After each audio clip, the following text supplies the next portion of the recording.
All right. Welcome, everybody, to this week's edition of Momentum Monday here on Momentum Canada.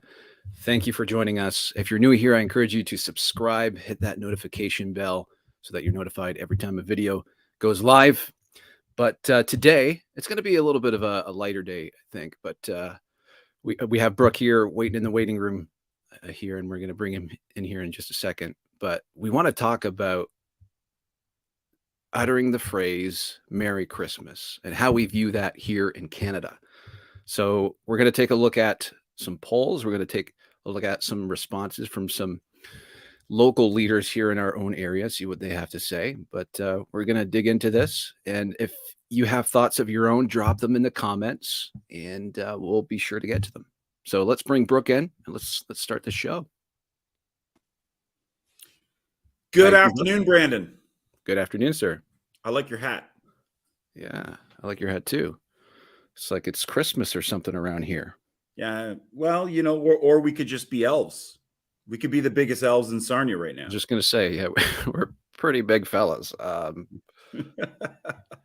Yeah, so this subject, obviously, what's the date today? 17th?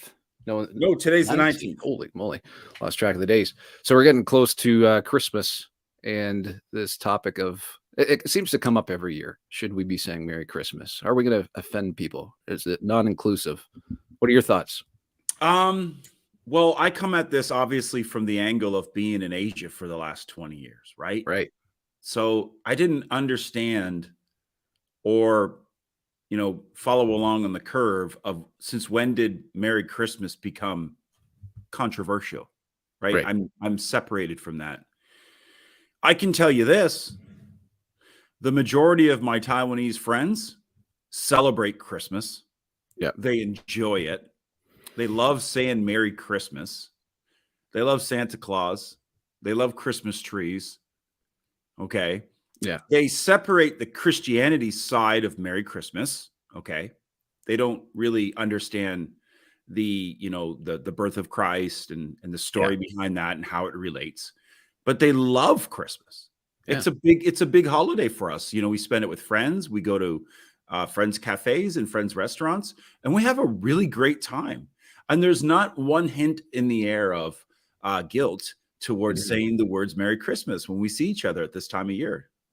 So for me to come home and find out that there's trepidation when saying Merry Christmas, it's another eye roll moment for me for what it is that we've become and what it is we've started to value. What's the value proposition here and what we care about, culturally. Right. Yeah. Yeah. So I guess my question in Taiwan, how is it in comparison to our Western culture when it comes to not trying to step on people's toes and not trying to offend anybody? Is it that type of culture over there? Like, I guess we would call it a woke culture over here. There's seeds of woke culture in Asia, right? But they have different problems to solve there, right? Like Taiwan's major problem to solve is China, so that takes up the majority of the oxygen when it comes to the online debates. And trust me, that's a vitriolic, hyperbolic, animated conversation, like Taiwan, China. It is a very fierce conversation. I think that the rights of gays and lesbians and trans and bisexuals, there's discussion of that. Like, I mean, Taiwan became the only Asian nation to legalize gay marriage. So that was a discussion. So a discussion had to happen for that. That was a discussion that was going on for a little while. But a lot of the stuff that we talk about here, it doesn't matter there. I had a great conversation with a city councilor last week. We had a really great phone conversation. We went on, and I talked about the difference between Asia and Canada in terms of racism and discrimination and bigotry, and how it's just totally different. A lot of things that we care about here, they don't exist there. Yeah. That's interesting. Yeah. So let's bring up, you sent to me our own Mayor Mike Bradley. He had a response to actually, I'll show the poll first. So let me bring up the Sure. National Post, and then we'll see how our local mayor responded to it. I want to get your thoughts on it. Here we go. This is from the National Post. So this was a survey, and it asked, what was the question? Okay, so the title says, it's just fine to say Merry Christmas. Most Canadians prefer it to Happy Holidays, poll finds. Even 92% of respondents who grew up in a non-Christian household said they are not offended by someone sending Christmas greetings. Right. So I think that's an eye-opener, and I think that I don't think that I needed a poll to tell me that folks in Canada are not offended by Merry Christmas. But I think what we've seen is we've created this this outrage class of people in Canadian society where it's cool, trendy, intelligent, affluent, and part of the in crowd to be hyper aware of things that might offend others and trying to be smart enough to think of new ways to think of it. Right. Before I talked to you in my morning session today, I was reading a Stanford guidelines for replacement words for possible offending words. And some of it is just trying too hard, Brandon. They're worried about stand-up meetings. Instead of calling them stand-up meetings, we call them quick meetings because it might be ableist. So it might offend people who are, handicapped in some way. Right. I fit in that category. I live with a pretty, pretty serious situation in my leg. And if I have to stand too long, it gets uncomfortable. But I'm not offended. Like, I didn't even think to be offended of something like that. If I went to a stand-up meeting, I'd just say after a while, like, I'm going to sit down. And I don't think anyone would be disappointed. So I had that morning session and I saw those words, the word replacements. And, it really drove home this situation with Merry Christmas. Look, Christmas is a Christian holiday. We all know it, right? Christian holiday that spans through a lot of different, I guess you say different churches within the Christian community. There's lots of different ways to do your Christianity. It's not a monolith. There's lots of different ways. Catholicism, Baptist, Protestant. There's lots of different ways to look at it. And we live in a Canada that is primarily Christian, right? And it has been historically, and it is part of our way of life over here to celebrate Christmas in Canada, right? It's our primary holiday. It's our winter break holiday. Everything gets built around it. So I just think that this constant need to reinvent things because they might be a little bit offensive is navel gazing. It's just navel gazing. It's people with no time on their hands going, well, what can we think of today? That's pretty much it. Yeah. Yeah. And you mentioned how it's most of us accept that it's like it belongs to the Christians, but there's a lot. I see it on social media all the time where people's like, it has nothing to do with Christianity. So I dug into the history this morning because I do find it fascinating, because a lot of the arguments against it, they'll say, well, it's from like a pagan roots. So the argument is like ancient gods like Horus or Mithra, for example, they'll say it was adopted by the birth of their gods, December 25th. But I look back at like the actual sources and there's no indication of when these gods were born. So it's like, that's a bigger leap than what I actually found out the truth to be, which is it's just an ancient Jewish tradition where they believed that prophets and like these righteous people, they believed that they would die on the day that they were conceived. It's just a weird traditional line of thinking that they had in this Jewish tradition. So they just calculated, we know Jesus died at Passover around March 25th. You add 9 months to that, you get December 25th. So that makes a lot more sense than making the leap and guessing when these gods without evidence were born. So I thought that was fascinating. The history behind it is fascinating for sure. Yeah. I don't think I've ever dug that deep into it. That was the first time I've actually heard that. But to me, it doesn't matter.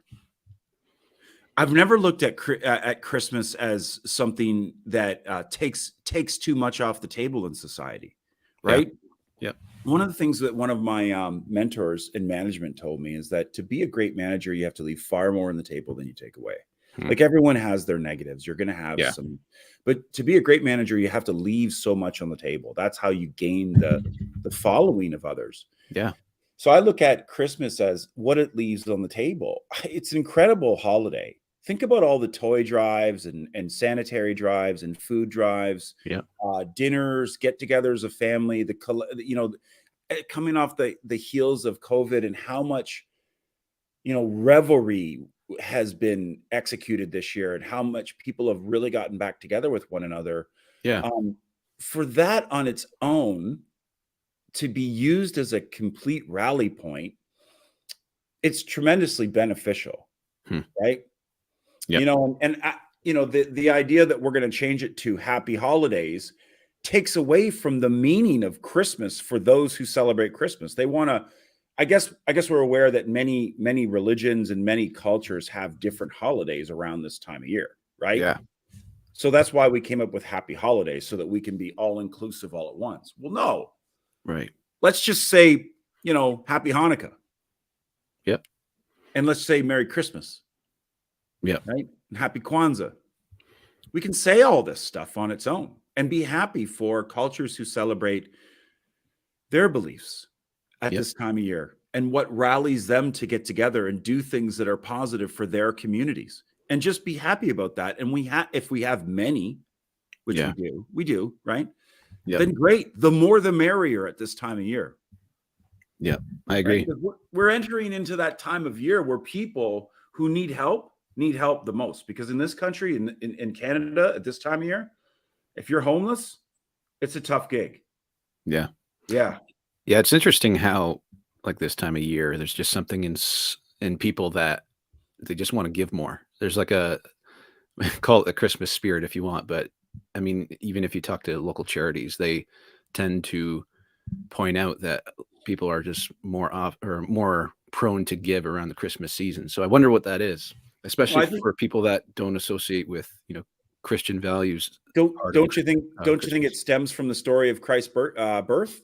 Well, that's what I mean. People that the people come bearing gifts. Yeah, that's what I mean. Like people who try to separate themselves from the Christian aspect, but they still have that sense of generosity about them at this time of year. So be curious to know. I think that that's the positive side of things.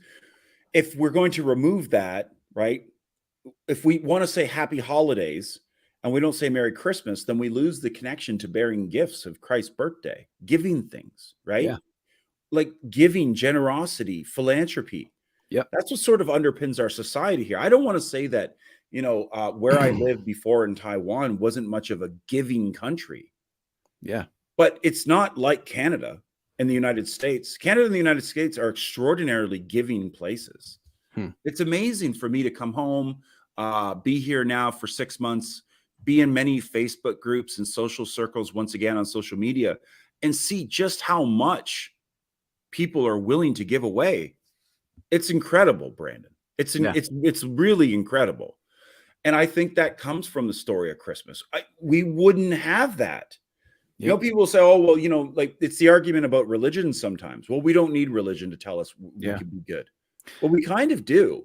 They've set those behavioral patterns and those habits and that direction and that course for us for hundreds of years now. Yeah. We sort of need something that sets the ball rolling. And I can understand the argument that, well, maybe we don't need it now. But I'm also equally concerned, well, what if we have generations of removal? What happens? Right. Do we lose that spirit? Yep. Merry Christmas, Len. Yeah, Merry Christmas, Len. Good to have you in the chat. It is Christmas week on Momentum Monday today. Yeah, be sure to let us know. Do you agree that Canadians should openly say Merry Christmas? And if not, why not? But I think that's interesting. And I don't want to lose this train of thought. I had it.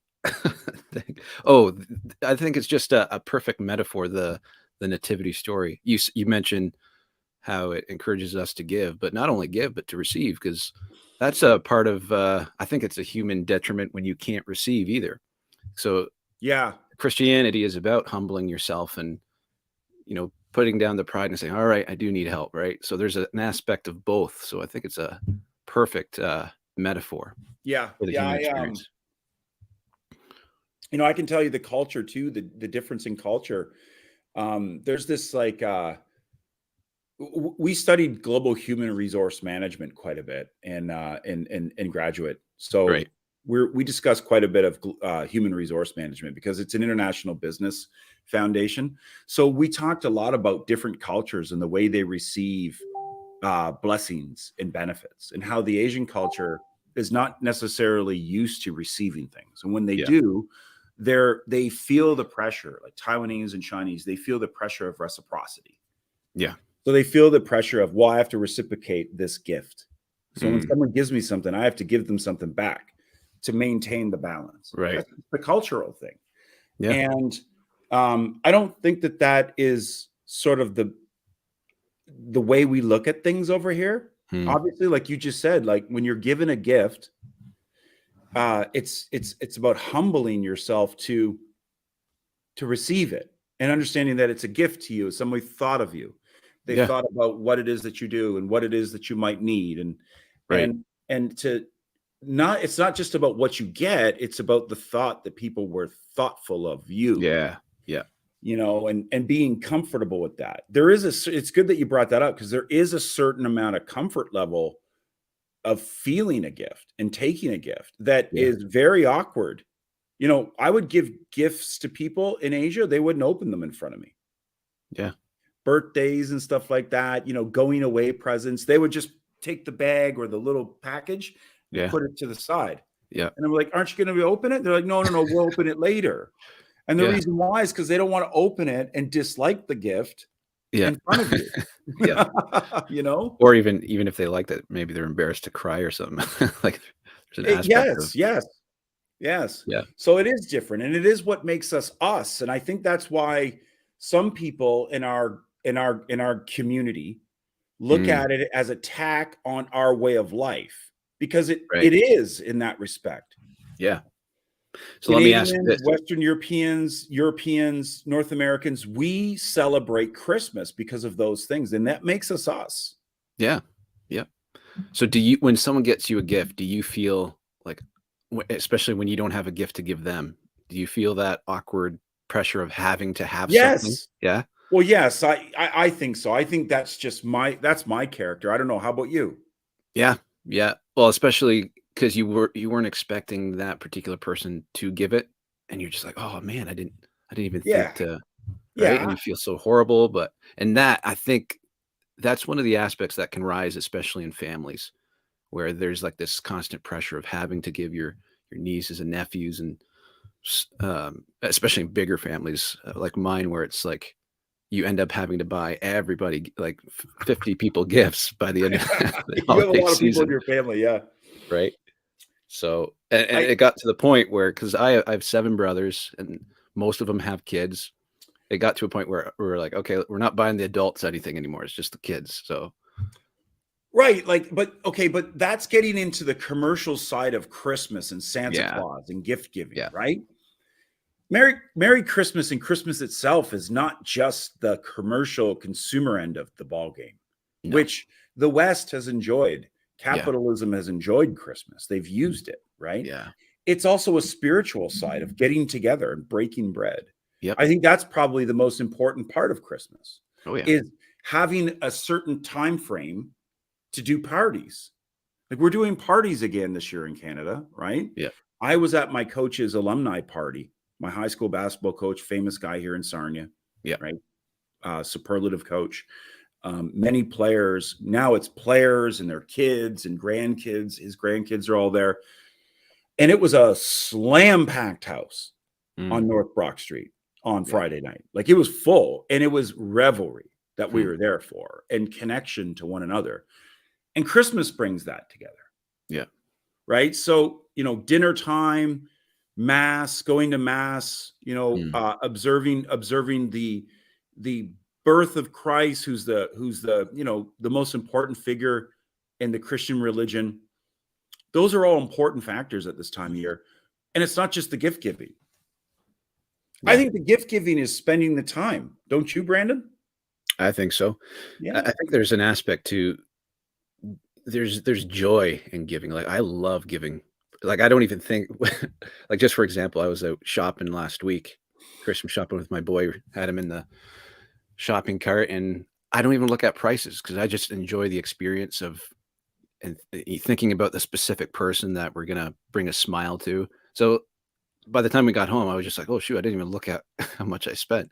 But I think that's a good thing. I think if we can detach ourselves from being worried too much about um, the price tag, I guess, and because I think there's just so much value in giving. So I don't know. What do you think? There well, I mean, when I was a kid, all I wanted was presents. I'm not gonna Yeah, lie. I'm not gonna sit here and, like, be like, "Oh, I love giving gifts." I love getting things as a kid, yeah, that's true. and I still do Yeah, because it's not about what I get. I love that people think about me in that way. yeah, They analyze my personality, what I'm into, right. and it's always good to feel thought of, you know? Oh yeah, But I also enjoy giving gifts. So I wanted to talk on the other side of that too. But giving gifts and nailing it, hmm. right? Nailing it for someone and seeing the look on their face, right? Yeah, Your daughter, your son, your significant other, and seeing how they react to a well thought gift. yeah, It's not about what's in their hands. yeah, It's about what you've done yourself to think about who they are and match it all up and give them that time. It's yeah, incredible. Like, I've bought gifts here for the first time for my extended family yeah, for a long time. And I spent weeks looking at stuff online going, I spent a yeah, lot of my time trying to sort yeah, that out. So I yeah. hope it translates, right? Hmm. Did you guys ever do like prank gifts growing up? Oh yeah. There's been Like get moments a where we did fun stuff. Secret Santa stuff for jokes. yeah, And getting back to Taiwan, my experience there. So company parties. So as far as the company's concerned, there's always Chinese New Year. That's the big Lunar New Year's, the big vacation time in Asia, yeah, and that's a well observed holiday. Everyone takes a week off, and there's people give away money and red envelopes. And we'll celebrate that here on the channel this year. I think that'll be a lot of fun. yeah, But what I always did as a company is I had Christmas dinner. So yeah, I would do Christmas dinner for the staff. So I would book a restaurant. I would get together and we'd have a big dinner together and it'd be company sponsored. What did the staff do every year? They hmm. did Secret Santa.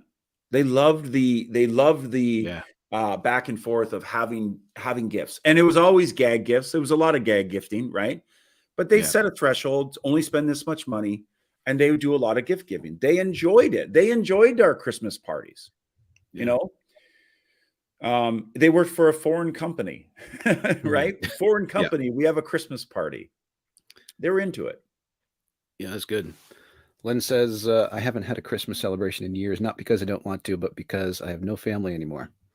That's too bad. Hopefully I've you, never heard that from Lynn. hopefully That's you have, sad, Lynn. yeah. Hopefully you have a little bit of a Christmas experience with this stream. We're trying to bring the festive. We're trying to bring Yeah. the love and the Okay, so let's talk. Let's go back to Mike's article for a minute, right? sure. So we have Mike's article here, Yeah, let me and bring it up. 92%. So 92% of Canadians, okay, who responded to this poll said, like, yeah, of course, Merry Christmas is not offensive. So why is it even a discussion in my daughter's schools these days?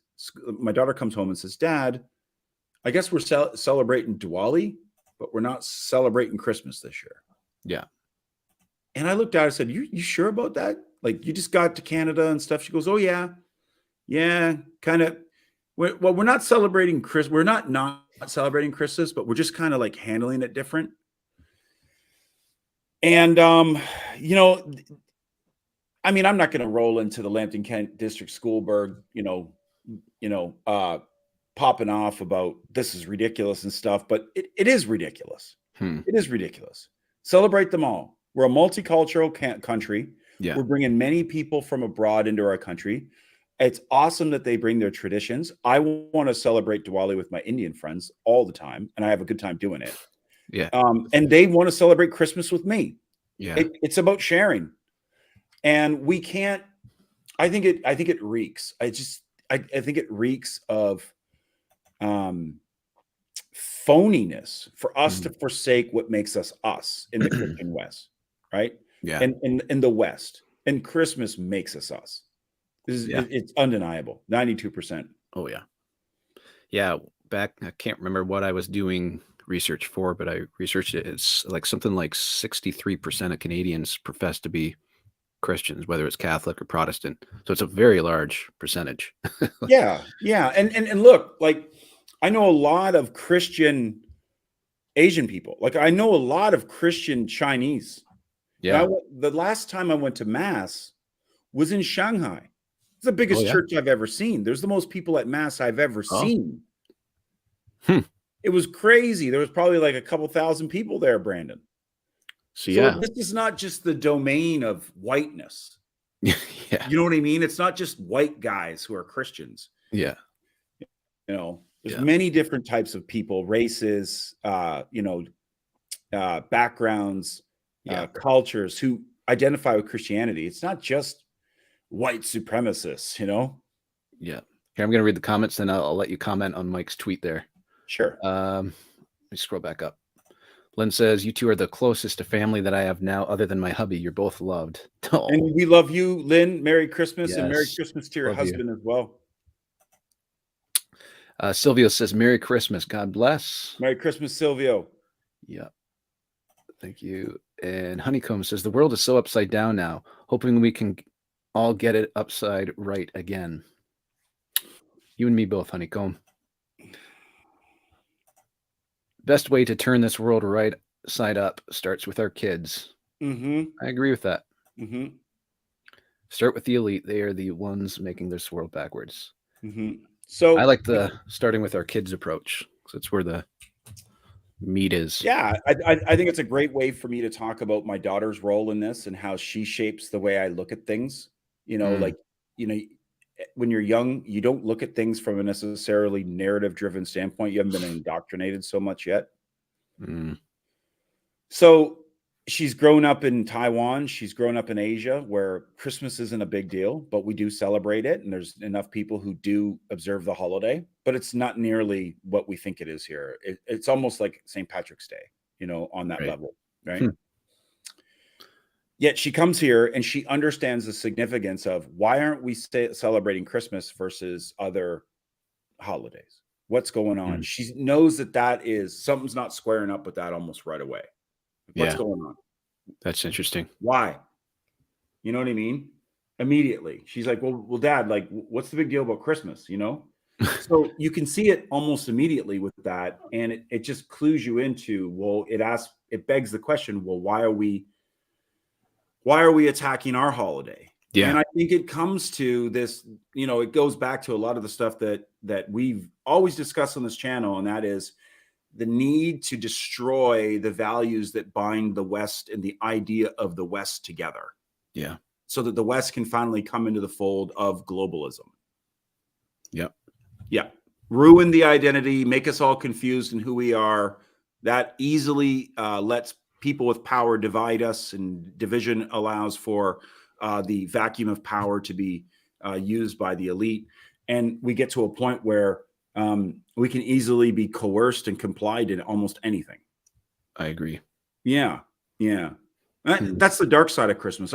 I want to talk a little bit. I'd like to see, you know, like going back to the tweet by our mayor here, I hope that our mayor is saying a Merry Christmas amongst the halls of City Hall. I hope that, I know that we have a lovely tree out front this year. That's wonderful to see. The tree came back. But I hope that it's encouraged at City Hall that we do celebrate everyone's holiday equally, passionately, and with the same verve and curiosity that we have. You know, I'm curious about all the other holidays. I'd love to be invited to. I appreciated my invites to Diwali this year. I'd love to be invited to any holiday from any culture, and I really hope that we can continue to share that way. Yeah, agreed. Here, I want to share something with you because I think it's in line with what we're talking about. Just give me 1 second. This was sent to me by a friend, and I thought it's a very long read, and I can post this in the description later. But Okay. there's a paragraph I want to just get your thoughts on. One sec. Sure. I need to stop that and bring this up.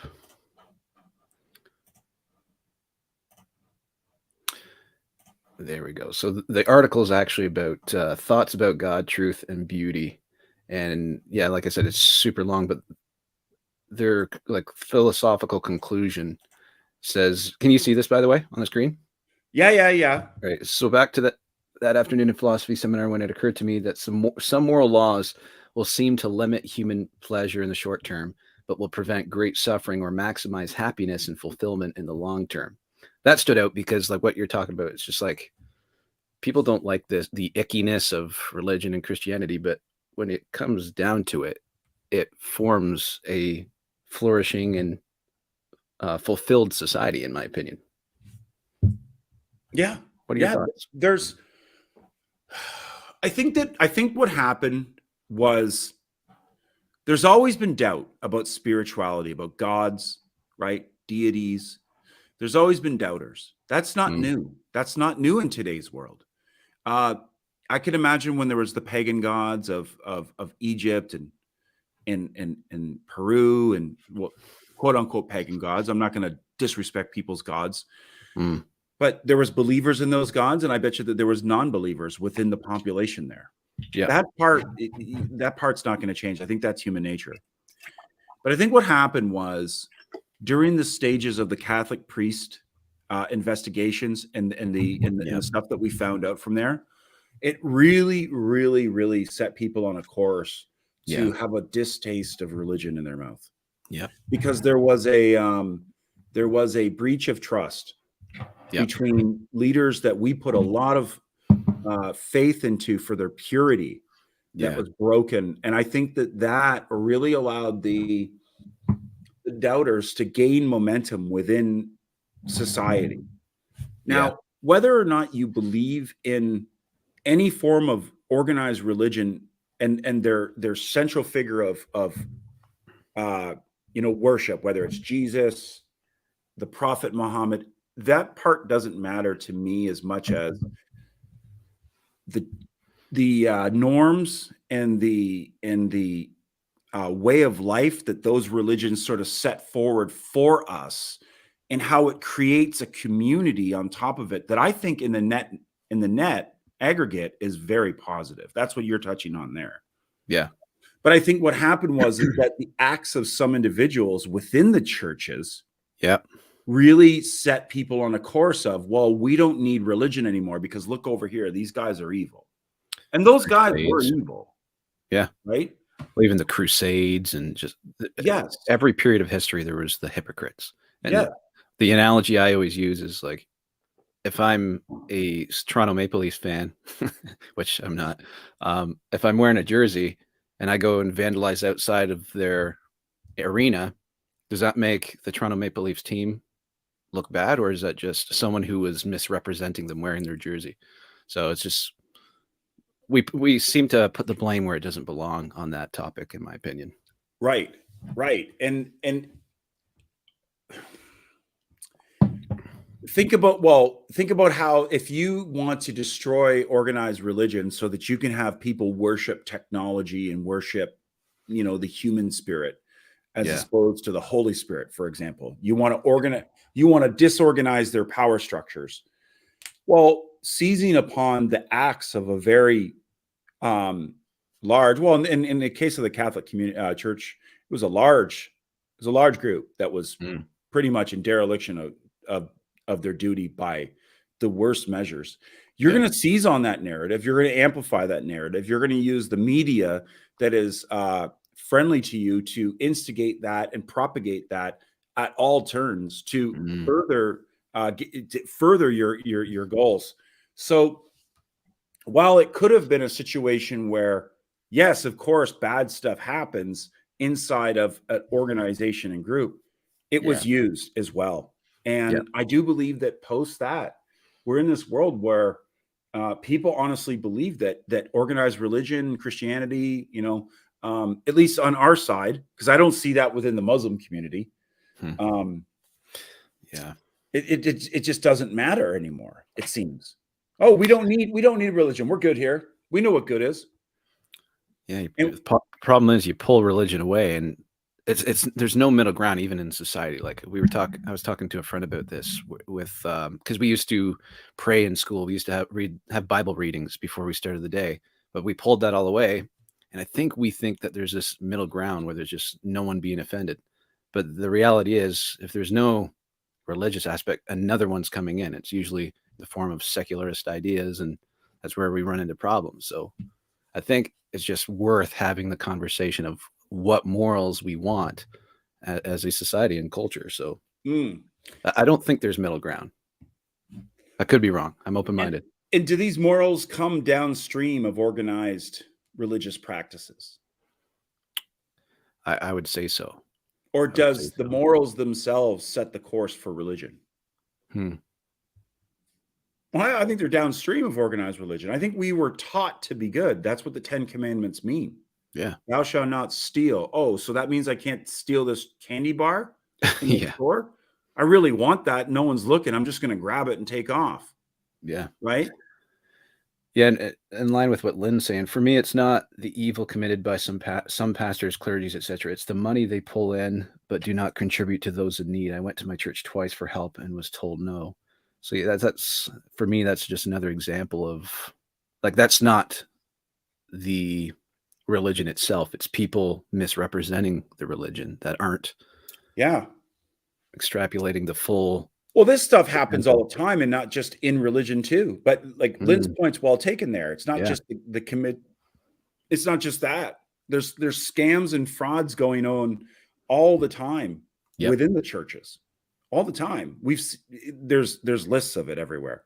Yeah. But those scams and frauds, grifting and corruption, they occur at every level of organized society. Yeah. They occur in government. They occur in corporations, banking, special interest groups, you name it. It's out there. It's the human condition. Yeah. And that's what I mean about is religion downstream of morals or is it the opposite? Yeah. And what happens when we remove religion from, those tenets, this is the way you should be, this is the way you should act, this is what good looks like, right? This is how we define good. When you remove it for long enough, what does society look like? It looks like how we're seeing, I think. Well, like, are we there yet, or is it getting there? Like, because, that's my big concern. Like people who are atheists, and I have a lot of atheist friends who think that, the belief in some man upstairs or entity on the other side is just ridiculous. And remember, I lived in a country too that was Taoist, as well as Buddhist. So they look at spirituality in different ways. But there's a way there with those religions and those organizing principles. And they don't lose their way with those. They don't lose their way. They keep them there. And we've been told that our way within Christianity is a bad way. And it's been, Christianity has enslaved and done all this negative stuff. Yeah. And we focused only on that for so long. And we've decided, again, with the people who want to remove Merry Christmas out of our vernacular, that we should move on from this type of belief. And I'm a bit worried about that, because that's what sort of tells us what good is. And if, as time goes by, do we just naturally know what good is, or do we always have to have the reminder? I think we need the reminder. I think it's good to have the reminder. Yep. Yeah. I think so. Dirk Zink, he wants a Christmas present. He says, how can we get rid of Trudeau? Is it possible short term? That'd be the best Christmas present. It'd be the best Christmas present. He went on the attack this past week, talking about Pierre. He pulled "This is Canada." Oh my gosh, I can't. Did you see that movie pulled? Yeah. I'm so glad I didn't just have my lunch when I saw that. Yeah.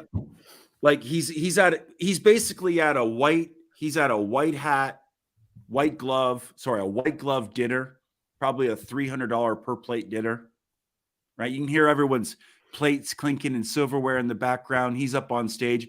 He's at a freaking fundraiser saying that. Yeah. Yeah. I don't like talking about him. He does not speak to the heart of Canada. Yeah, he doesn't speak to the working class of Canada at all. He speaks to the class that think it's a good idea to move on from Merry Christmas. Yeah. That's his class. This group of betters out there are betters who believe that they know better than us and that they've decided that Merry Christmas is offensive because we're a diverse country and diversity is our strength. We want everyone to be different and diverse, except for us. Yep. Agreed. This group here, who's been here celebrating this, no, you can't do that no more because it offends everyone else. But everyone else can continue with their traditions. Yep. It's and they do it in a way, the way they talk about it, it makes sense to many people. Like if you just listen to them talk, you listen to them deliver the pitch. Yeah. Like, wow. Yeah. Yeah. But then people just take the soundbite and the narrative and move on. Yeah. They don't think about, well, what about this and what about that? And what does this mean? And what does this lead us to? Because the news isn't interested in that conversation. The news is just interested in doing what Trudeau and his people say because they've bought the news. Yeah. They've bought the news. They own the news, right? I call those type of people where the only news they watch is when they're in the airport and they can't hear the sound on the TV.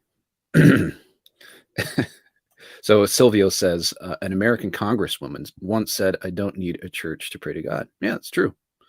That's true. Yeah. Dirk Zink says, "I had to quit going to church for teaching false doctrines. It's easy to see the wrongs and hypocrisy."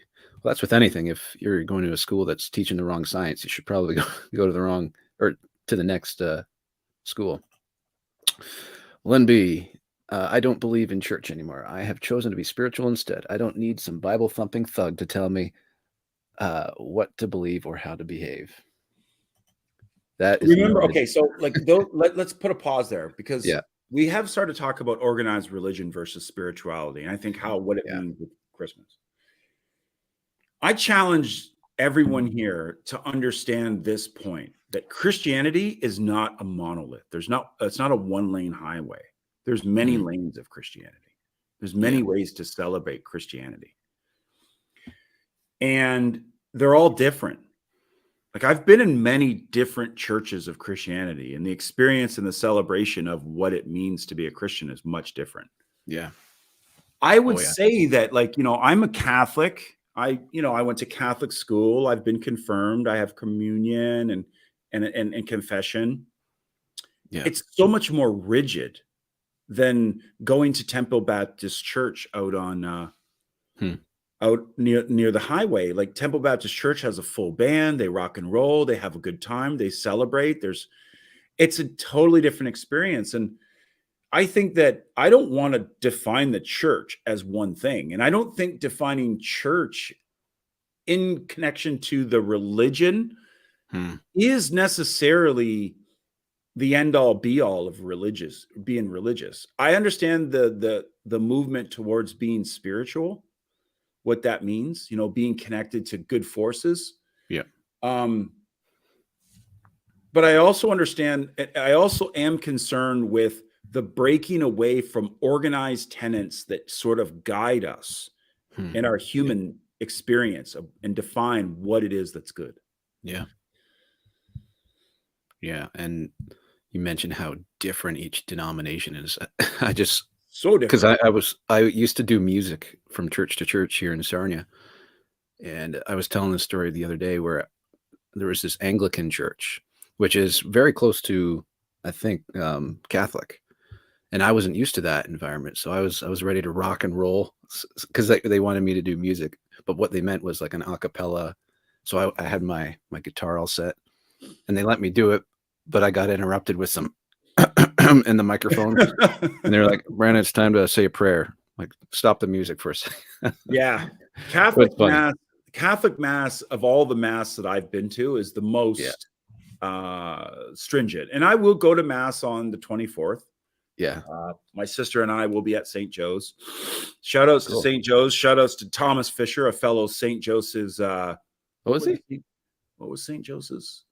What were we? I forget what St. Joseph's used to be with the name of the school. Yeah. Or sorry, the mascot of the school. Yeah. But we'll be there. Beautiful church, beautiful Christmas Mass. Excited to be there and connect with that. But yeah, like I remember too, and this goes. There are some statements here about thugs, church thugs. I remember during confession, or not confession, but in my confirmation with at St. Peter's, the priest at the time, he told me that because I don't go to church, I'm not all the way there. Right. And that bothered me. I remember how much that bothered me as a grade 8. I was in grade 8. It really did bother me. I felt, how dare you? How dare you challenge my connection to my spirituality? I think that that's unfair. And that's just him telling me, you don't come to our church, I thought. Yeah. And I still think that way. But I didn't let it offend me so much that I look at organized church and organized religion as a net negative for society. I always think reform can, exist in any organization. We need to be constantly improving and looking at our missions, our constitutions, and improving ourselves. But yeah, I didn't let that sort of like sour me forever. Yeah. But it did bother me. So, I share that experience. Yeah. And that's from the Apostle Paul that says, don't forsake the gathering of believers. But I can relate to what you're saying, because you know my story with my son that can't be around people. And that's an all year round thing. It's like, we haven't been in church since he was born, just to protect him. So like, how do you approach that? Is it in their belief, do they think we're going to go to hell because we're trying to protect our son? So it's just like, is that commandment, or whatever you want to call it, really what it means? And for me, if you look at the context with the Apostle Paul saying that was during the time where Christians were being hunted down, where they needed to rely on each other, hiding underground. So he's saying, of course, like, stick together, like, don't forsake the gathering. And they still are. Right. The underground Christian church in China, they're hunted all the time. Yeah. And they're being hunted in Africa. There's persecution because of your beliefs still ongoing. Yeah. And we shouldn't run away from that fact and shouldn't be ashamed to call that out. And I think that goes to the broader permission that we give, once again, our betters, to sort of censor ourselves when it comes to Merry Christmas. We allow them to do it because we have this veil of shame for what the Christian religion has brought upon humanity. Yeah. Right. Pedo priests and the Crusades and the residential schools. And we focus on the negatives, and there's tremendous amount of negatives, right? Yeah. We do. Oh, yeah.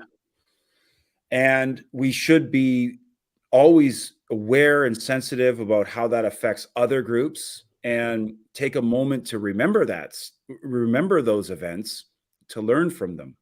Yep. But we should also not give away the other side, and that is, in other parts of the world, that Christians are being persecuted for their beliefs, and that in the aggregate, there has been beautiful things brought to our cultures, like Christmas, that brings us together in a really positive way at this time of year. Yeah. I just can't let that go. Like, that doesn't, it's too good. It's too good to say, oh, well, happy holidays. We don't need Christmas no mo.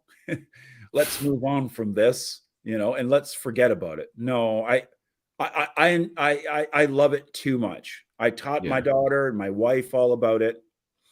I tried my best to explain the tradition. Yeah. I tried my best to explain in Taiwan to our family how to celebrate the right way, good way. You know, I had dinner with my mom and dad, my in-laws. We would cook a really fine dinner and we would celebrate together. I tried as hard as I could to incorporate all that stuff. Yeah. Yeah. Oh yeah. This is a meme, a meme that I thought was funny.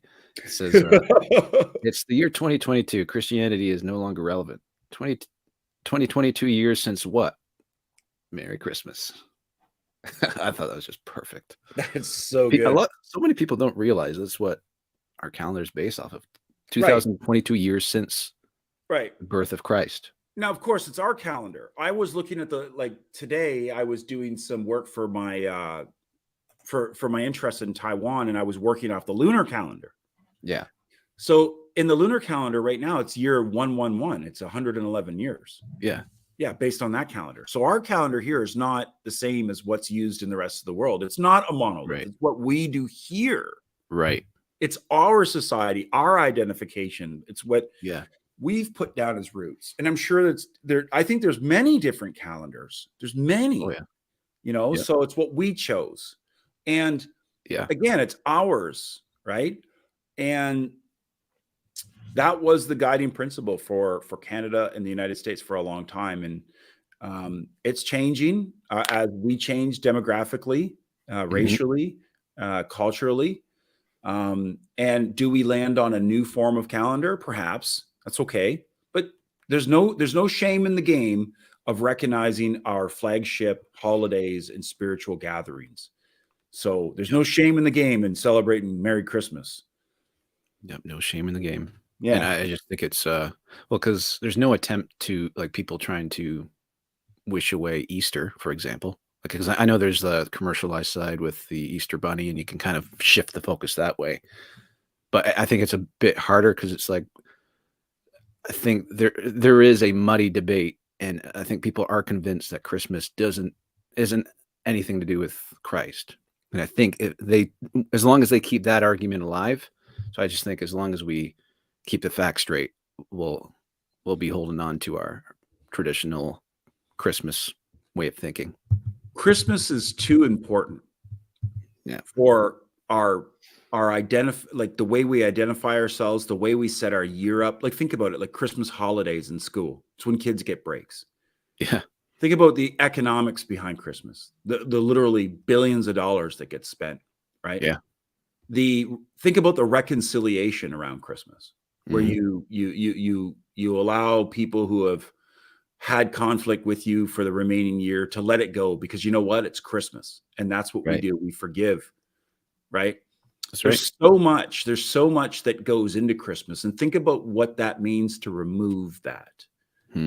What is there to gain by doing that? Not a lot. Well, there is a lot. If you're someone like, if you're the CCP or you're some globalist thinker that wants to ruin what binds the West so that they are more susceptible to compliance. There's a lot to gain there. Yeah, and if you're the 8% of Canadians. What 8%?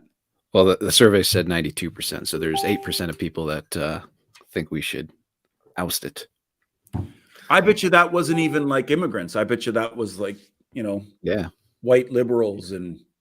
Well, that's the thing with polls. Like I didn't vote in that poll. Like I didn't even hear about it. So it's like how many people didn't hear about it? And that or might have even been bots. Yeah. Right. But seems consistent with 63% of people who profess to be Christians in Canada. It's just a staggering number that it shows that people are just not offended. Yeah. Right. And that's good. That's for me. That's a good sign. And going back to my conversation on Friday with my friend, we're becoming more and more of a or the need to become a melting pot in Canada is becoming more and more here. Yeah, because we have these silly discussions on, well, what are we allowed to do? Far too much now, because Canada is very, very diverse. We are a very diverse country, very diverse. And if we don't know who we are and how we form together, it's going to be too hard to govern, because then there'll just be special interests everywhere, and it'll be impossible to satisfy everyone on a majority level. And that's sort of the underpinnings of democracies. You have to sort of satisfy the majority and make sure you don't terrorize the minority, right? That's sort of the promise that democracy has. But if you have so many disparate groups, you have, the different special interest groups, whether they're racial, cultural,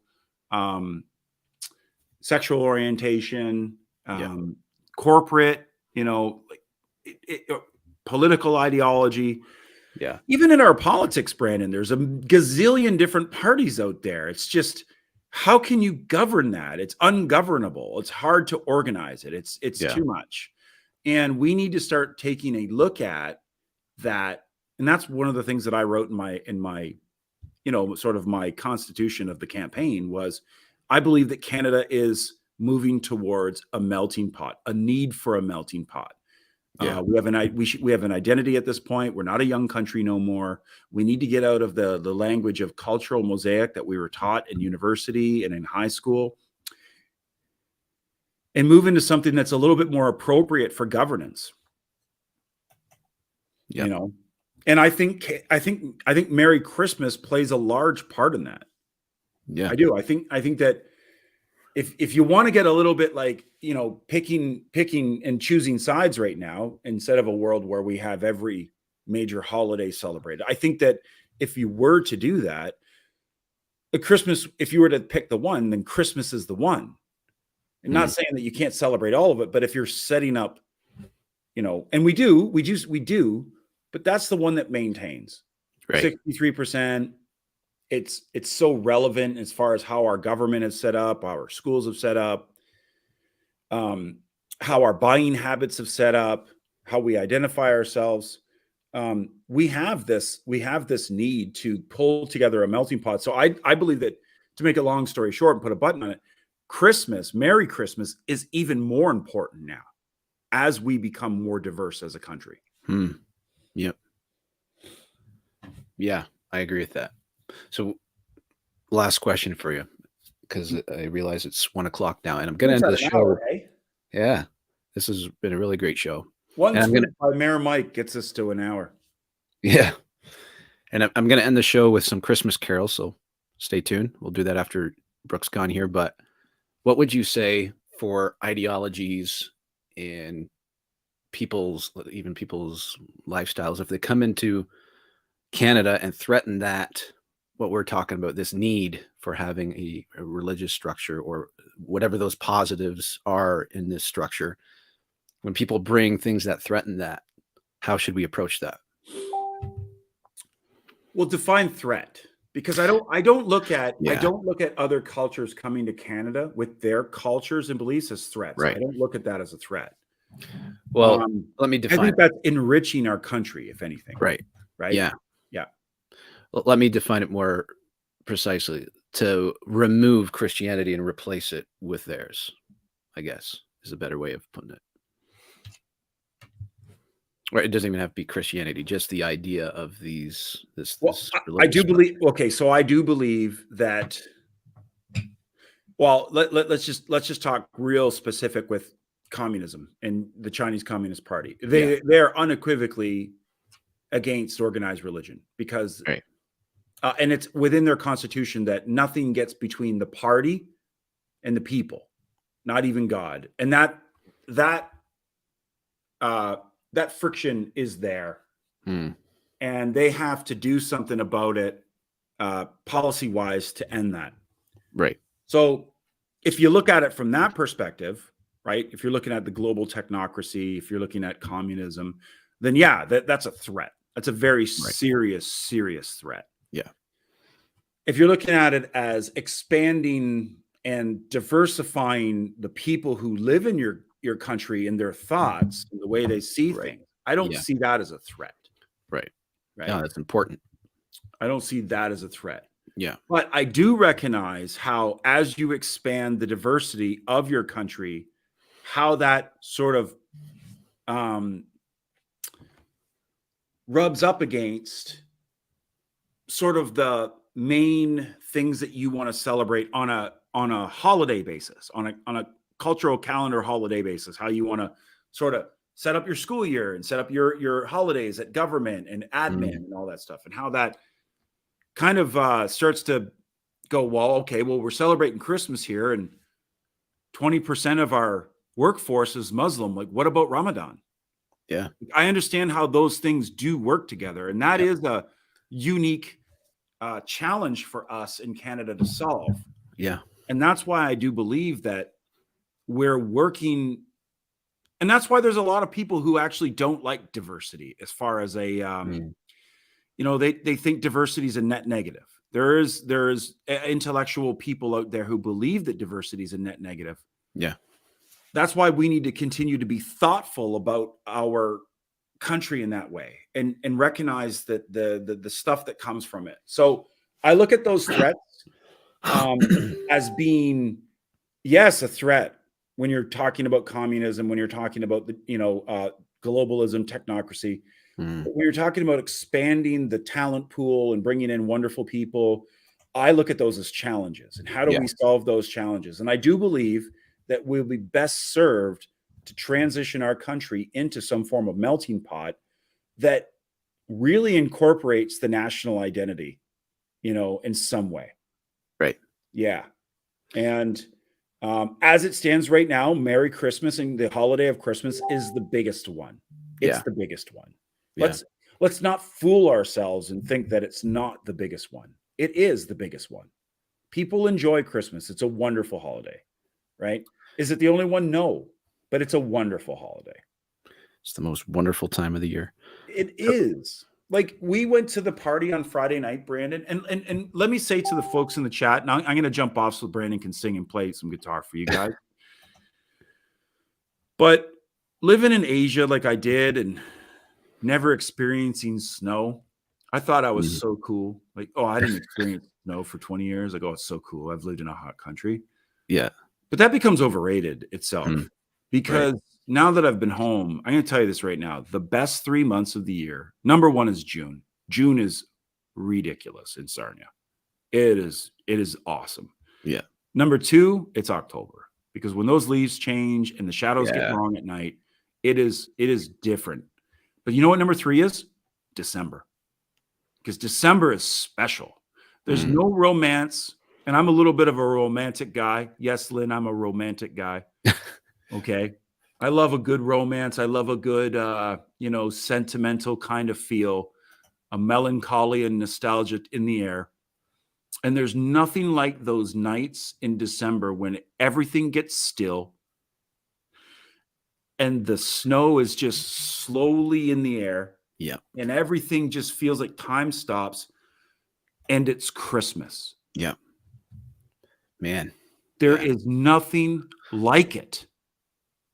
Now, the rest of December might not be the best month of the year in comparison to June, but that moment when you're going to your Christmas party, you're getting out of your car and you're walking to the house, and you know that in that room there's going to be food and friends and revelry, and you're going to sing Christmas carols, and you've got that snow floating down and it's so slow. There's nothing like that. No. Coming from a guy who hasn't experienced, don't take that for granted, Canada. No. Don't let them take that from you.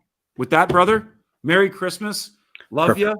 It's been an awesome year. We've done a lot together, right? We have. It's been a great year. Yeah, it's been a great year. We are, at the channel and at the action committee, we are making moves, and things are doing well for us, because we're real guys, man. We're real guys, and I think people are picking up on that. Yeah, I'm excited. I'm excited for what 2023 has, because I think we're just starting to get the rubber's meeting the road right now. So I'm excited to see where we head. For sure. So I'm going to give a Merry Christmas to Dirk. Merry Christmas to Lynn B. Who else is in the chat? We got Cryptomeria. I haven't seen that name before. Cryptomeria, Merry Christmas. Earlier, I saw Honeycomb. Merry Christmas to Honeycomb. Merry Christmas to anyone who's going to watch this on repeat. People like Firefly, Terry, John Galt. Yep. I think we had John Galt. Yep. John Galt's a regular.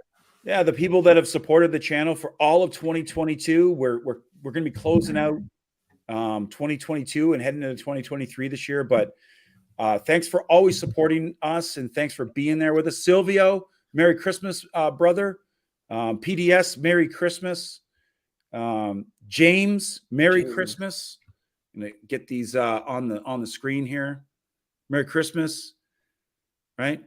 Merry Christmas to Pinto Sack. Always having our back here.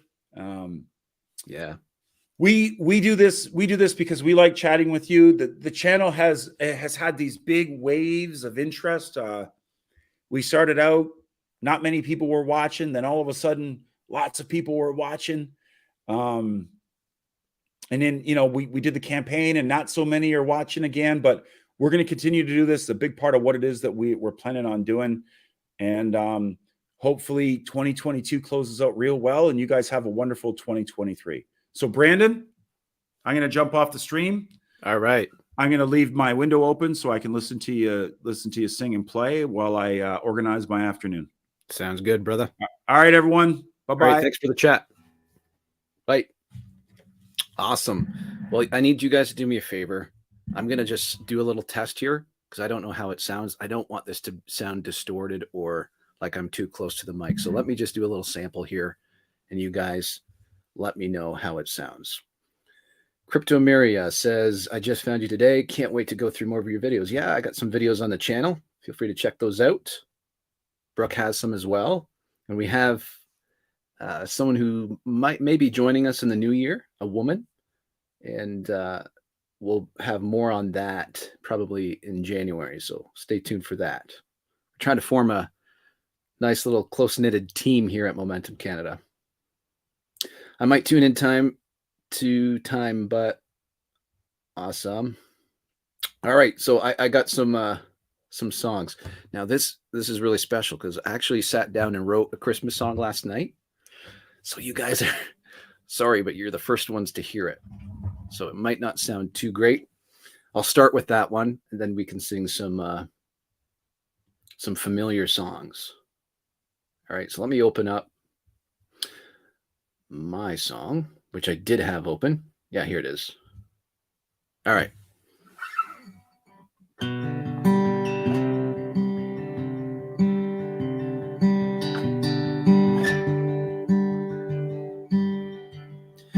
Don't be afraid. His favor's with you. A heavenly babe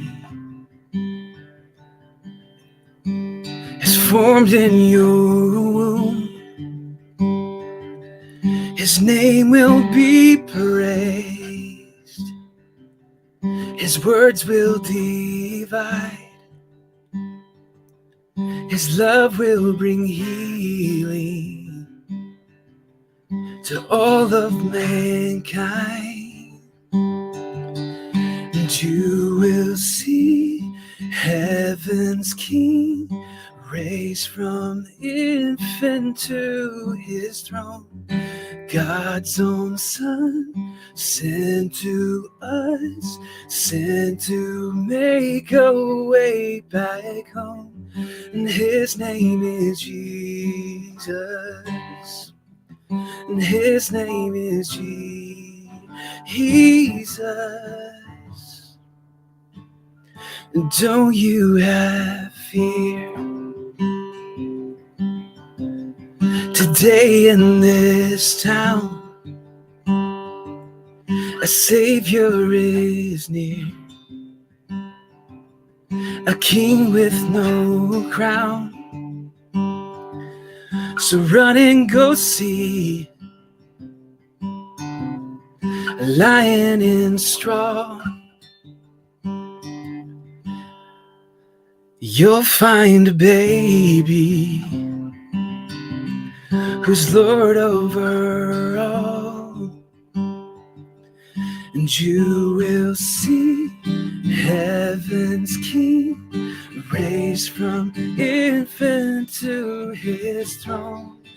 God's own Son, sent to us, sent to make a way back home. His name is Jesus. His name is Jesus. Glory, glory, glory, hallelujah. Make way for heaven's Prince of Peace. Glory, glory, glory, hallelujah. You're witnessing the birth of our King. You will see heaven's King rise from infant to his throne. God's own Son, sent to us, sent to make a way back home. And his name is Jesus. And his name is Jesus.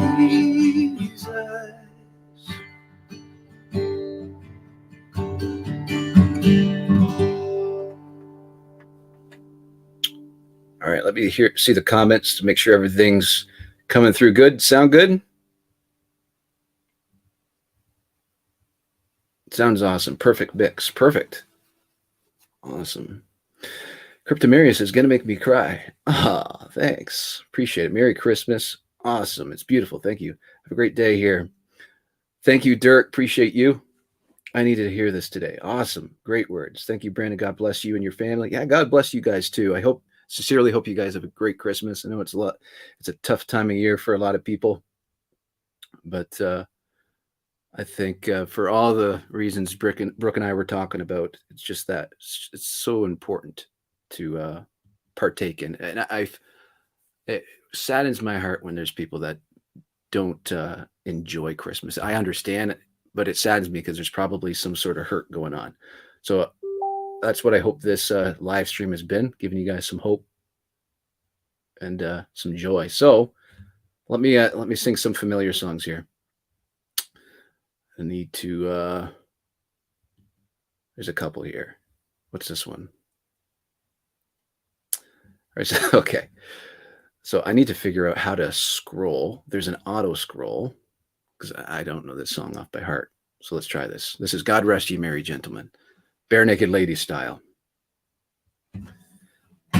God rest ye merry gentlemen, let nothing you dismay. I can't do that. It's scrolling too fast for me. That's pretty fast. I'll just have to stop and scroll when I need. Remember Christ our Savior was born on Christmas Day. Give me a second. I want to try it with the capo on. I don't think that'll work. Let's leave it off. Was born on Christmas Day. Where'd I leave off? Remember Christ our Savior was born on Christmas Day to save us all from Satan's power when we were gone astray. Oh, tidings of comfort and joy, comfort and joy. Oh, tidings of comfort and joy. From God our Heavenly Father, this blessed angel came, and unto certain shepherds brought tidings of the same, how that in Bethlehem born Son of God by name. Oh, tidings of comfort and joy, comfort and joy. Oh, tidings of comfort and joy. Oh, oh, star of wonder, star of night, star with royal beauty bright, westward leading, still proceeding, guide us to thy perfect night.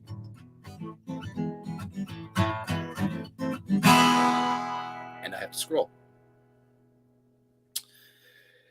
Born a king on Bethlehem's plain, gold I bring to crown him again, King forever ceasing, never over a soul to reign.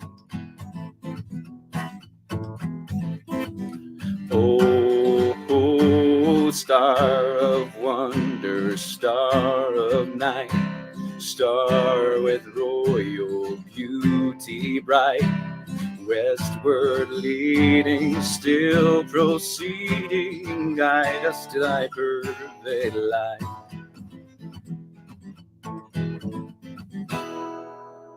A little rough, but that was fun. I haven't played that one in a long time. All right, what do you guys say? God bless everyone. Yes, Xmas is a tough time for me since my family got broken. Yeah, sorry to hear that, Dirk. I have to work over Christmas, and it's the third Christmas away from my family. I'll see them in the new year, but still a little sad.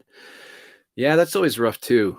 I've never had a job that required. I was always working in the trades. I worked in the trades for close to 10 years, and they're typically not people that want to work on Christmas.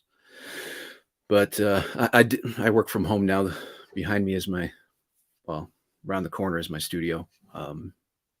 So yeah, I've never really dealt with that. So, but I'd imagine that's pretty hard.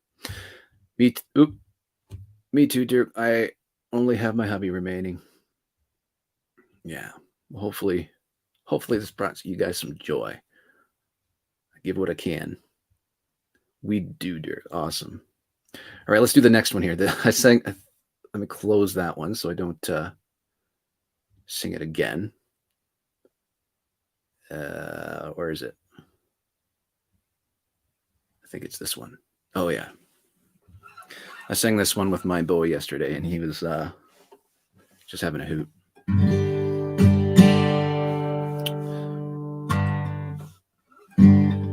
Have yourself a merry little Christmas. Let your heart be light. From now on, our troubles will be out of sight.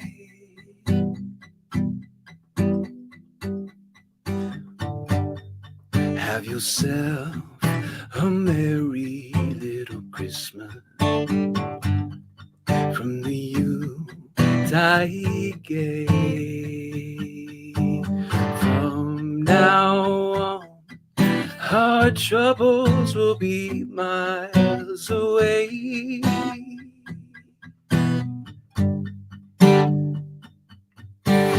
Once again, as in olden days, happy golden days of yore.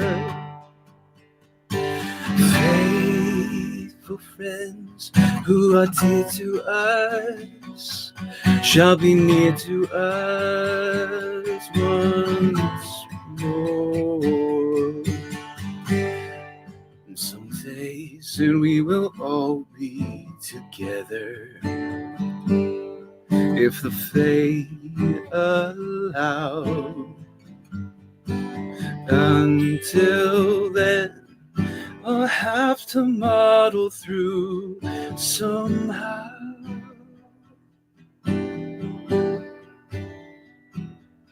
So have yourself a merry little Christmas now.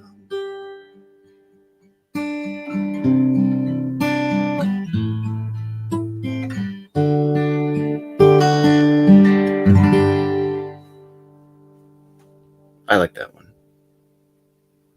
I usually play that in the key of C, but I couldn't find it online. All right. Where are we? There we go. Devin, Merry Christmas. Good to have you. Jesus is the reason for the season. That's right. That is correct. Thank you, Cryptomeria. I hope I'm saying that right, Cryptomeria. All right, I think I have one more saved here, and then I'll let you guys go. I laugh because I haven't played this through, so and I'll probably have to pause to scroll. But anyways, I hope you enjoy it. Hope you guys are, for those of you who aren't looking forward to Christmas, I hope this was something that you enjoyed. I hope it brought you a little bit of joy. So, but for the rest of you, Merry Christmas. Enjoy hanging out with your families and having those special moments. But, I just hope and pray that you find the most out of it. So let's do this. This is Rocking Around the Christmas Tree. Rocking around the Christmas tree at the Christmas party hop. Mistletoe hung where you can see every couple tries to stop. Rocking around the Christmas tree, let the Christmas spirit ring.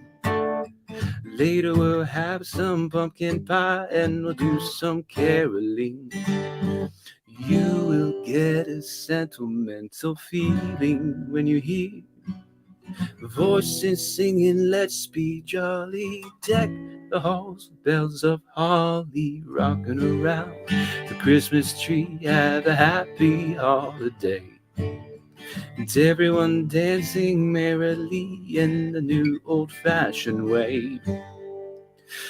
Rocking around the Christmas tree, let the Christmas spirit ring. Later we'll have some pumpkin pie and we'll do some caroling. Let's scroll. You will get a sentimental feeling when you hear voices singing, let's be jolly. Deck the halls with bells of holly. Rocking around the Christmas tree, have a happy holiday. And everyone dancing merrily in the new old-fashioned way.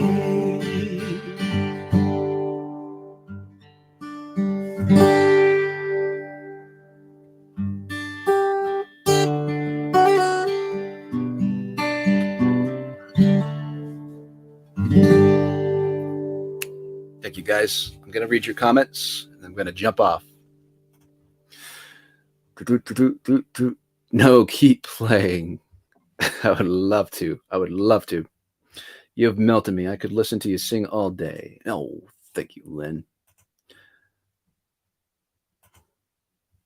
Yes, yeah, one of my favorites. Awesome. Actually, you know what? I do confess that I did have another song ready to do because I don't need to look. I know it. And I know you guys know it.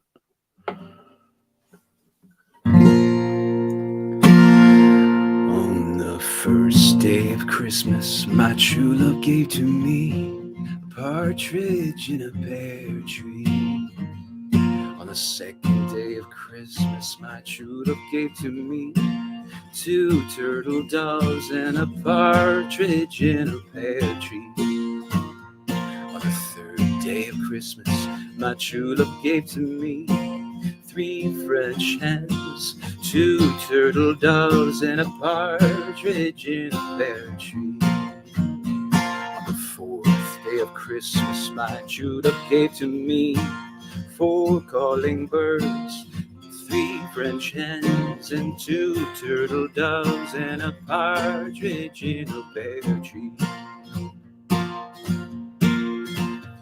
On the 5th day of Christmas, my true love gave to me 5 golden rings, 4 calling birds, 3 French hens, and 2 turtle doves, and a partridge in a pear tree. On the 6th day of Christmas, my true love gave to me 6 geese of laying, 5 gold rings, 4 calling birds, 3 French hens, and 2 turtle doves, and a partridge in a pear tree. On the 7th day of Christmas, my true love gave to me 7 swans are swimming, 6 geese of laying, 5 golden rings, and 4 calling birds, 3 French hens, and 2 turtle doves, and a partridge in a pear tree. On the 8th day of Christmas, my true love gave to me 8 maids of milking, 7 swans a swimming, 6 geese of laying, 5 golden rings, 4 calling birds, 3 French hens, and 2 turtle doves, and a partridge in a pear tree. On the 9th day of Christmas, my true love gave to me 9 ladies dancing, and 8 maids of milking, 7 swans a swimming, 6 geese of laying, and 5 golden rings, 4 calling birds, 3 French hens, 2 turtle doves, and a partridge in a pear tree. On the 10th day of Christmas, my true love gave to me 10 lords a leaping, 9 ladies dancing, 8 maids of milking, 7 swans a swimming, 6 geese of laying, 5 golden rings, 4 calling birds, 3 French hens, 2 turtle doves, and a partridge in a pear tree. 2 more. The 11th day of Christmas, my true love gave to me 11 pipers piping, 10 lords a leaping, 9 ladies dancing, 8 maids a milking, 7 swans a swimming, 6 geese of laying, 5 gold rings, 4 calling birds, 3 French hens, 2 turtle doves, and a partridge in a pear tree.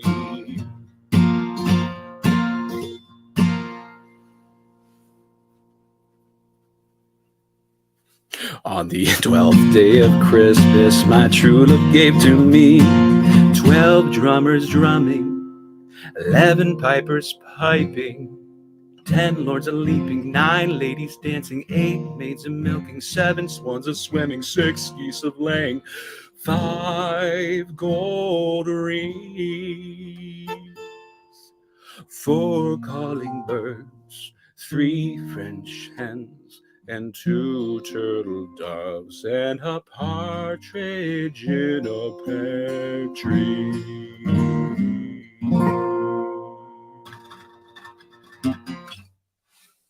That's it. Merry Christmas, everyone. Hope you enjoyed the show. If you're not subscribed, I encourage you to subscribe so that you get notified every time we go live or I come up with some new content, which I've been doing pretty more frequently in the past couple of weeks with the new studio.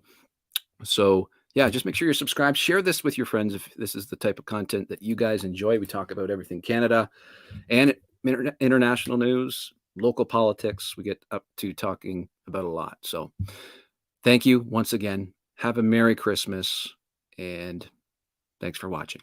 Bye for now.